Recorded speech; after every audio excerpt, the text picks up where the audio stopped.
kali ini saya akan membahas mengenai cara screen record menggunakan EZ Recording di ponsel Android kalian. Nah, bagi kalian yang belum download, kalian silahkan kunjungi Play Store, kemudian ketik EZ. Nah, di sini ya, EZ Recorder Screen. Nah, nanti akan muncul. Nah, kalian pilih yang ini gambarnya, EZ Screen Recorder No Add. Nah, kalau belum diinstal, itu nanti akan meminta perintah install. Karena berhubung aku udah install, ini berarti tinggal open seperti itu ya.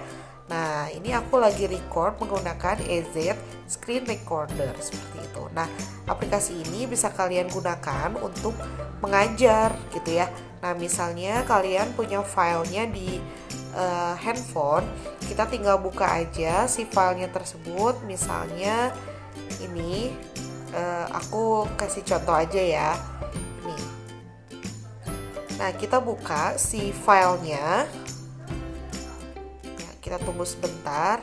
Ya, mohon maaf loading. Nah, ini misalnya, oke. Nah, ini kita play aja. Nah, kemudian PowerPoint-nya ini akan segera tayang seperti itu. Nah, misalnya ini slide pertama, kemudian kita lanjut ke slide kedua, what is STEM, seperti itu. Nah, ini sebetulnya ada video. Nah, videonya kita putar. What is STEM? It's the acronym for Science, Technology, Engineering, and Mathematics. The disciplines that are vital for a thriving economy and a safe and healthy society. In kindergarten through 12th grade in the United States, most STEM teaching and learning focuses on science or mathematics. Comparatively little attention. Ya, intinya STEM itu adalah Sains, Teknologi, Engineering, Matematik. Di dalamnya terintegrasi antara sains, teknologi, engineering, dan matematik. Nah, ini cocok banget digunakan dalam mata pelajaran terutama sains. Nah, karena aku mengajar mata pelajaran kimia, nah ini bisa dipakai apalagi menggunakan model pembelajaran project seperti itu ya. Nah, udah selesai ya ceritanya. Kemudian kita lanjut. Nah, apa sih yang dimaksud dengan STEM? Nah, STEM itu adalah sains, teknologi, matematik, engineering, dan matematik. Nah, untuk sainsnya sendiri merupakan suatu kajian tentang fenomena alam yang melibatkan observasi dan pengukuran. T-nya itu teknologi. Nah, di sini inovasi-inovasi untuk memodifikasi alam agar memenuhi kebutuhan dan keinginan manusia. E-nya yaitu engineering.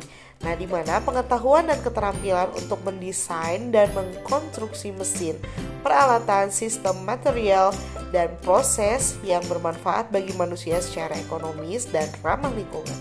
Sementara M-nya yaitu matematik, di mana matematiknya itu adalah ilmu tentang pola-pola dan hubungan-hubungan dan menyediakan bahasa bagi teknologi, sains, dan engineering seperti itu.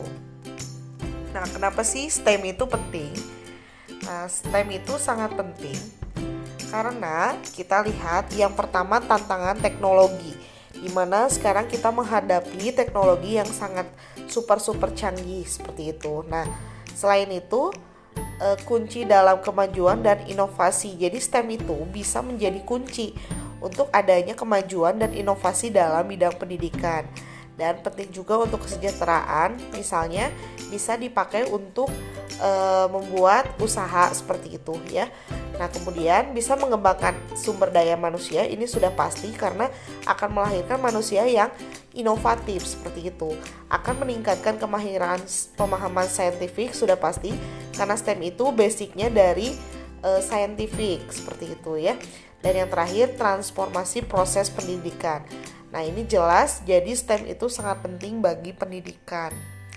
Nah, ini jadi ini contoh dari STEM ya, pembelajaran STEM, di mana di dalam STEM ini kita bisa menerapkan dan menghasilkan keterampilan pada abad 21 ini, yaitu 4C yang dikenal dengan 4C, yaitu communication, collaboration, critical thinking, and creativity, seperti itu.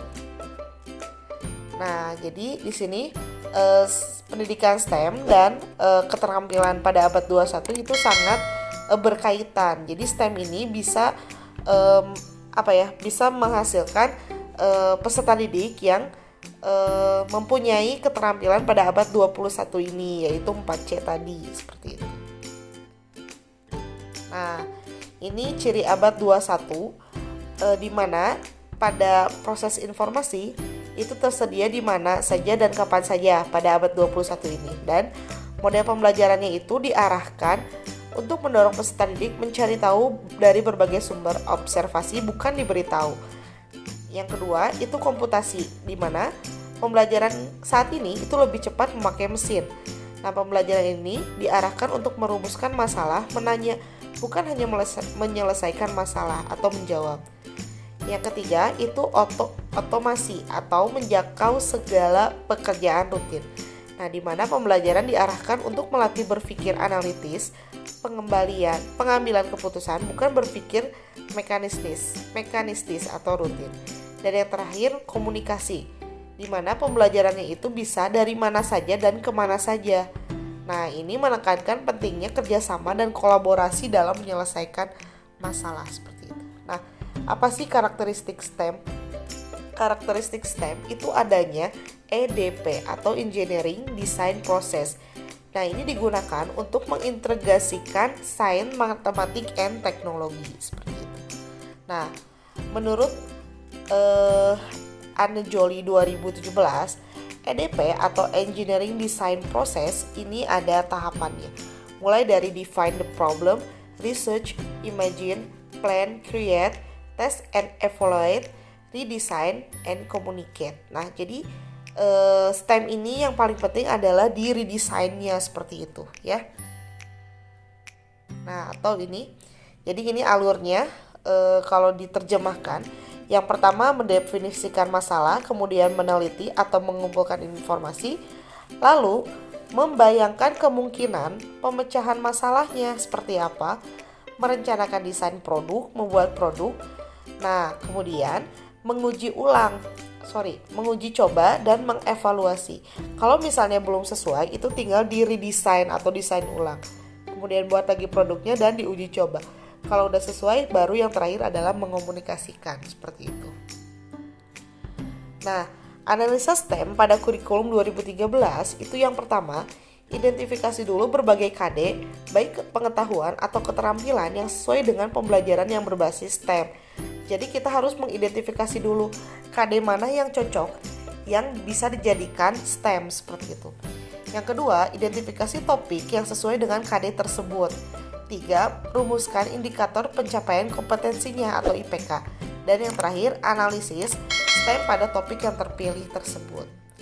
Nah, ini contoh pada mata pelajaran kimia, yaitu pada kompetensi dasar 3.6 kelas 12, di mana KD 3.6 ini menerapkan stoikiometri, reaksi redoks, dan hukum Faraday untuk menghitung besaran-besaran yang terkait sel elektrolisis.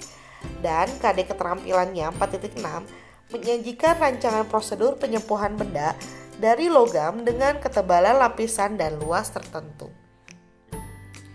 Nah, contoh pada mapel kimia ini adalah topiknya electroplating, seperti itu. Nah, ini contoh pada mapel kimia topik electroplating ini IPK-nya mulai dari mengidentifikasi masalah yang terkait dengan electroplating, kemudian menerapkan konsep elektrolisis pada rancangan pelapisan, kemudian menerapkan hukum Faraday, merancang prosedur, merangkai alat. Nah, merangkai alat ini pada proses engineering-nya, seperti itu, dan lain sebagainya. Nah, ini analisis STEM-nya mulai dari sains, teknologi, engineering, dan matematik. Sekian dan terima kasih. Penjelasan mengenai STEM, ada 2 warisan abadi yang bisa kita berikan kepada anak-anak kita. Satu adalah akar dan yang lainnya adalah sayap. Terima kasih. Wabillahi taufiq wal hidayah. Wassalamualaikum warahmatullahi wabarakatuh.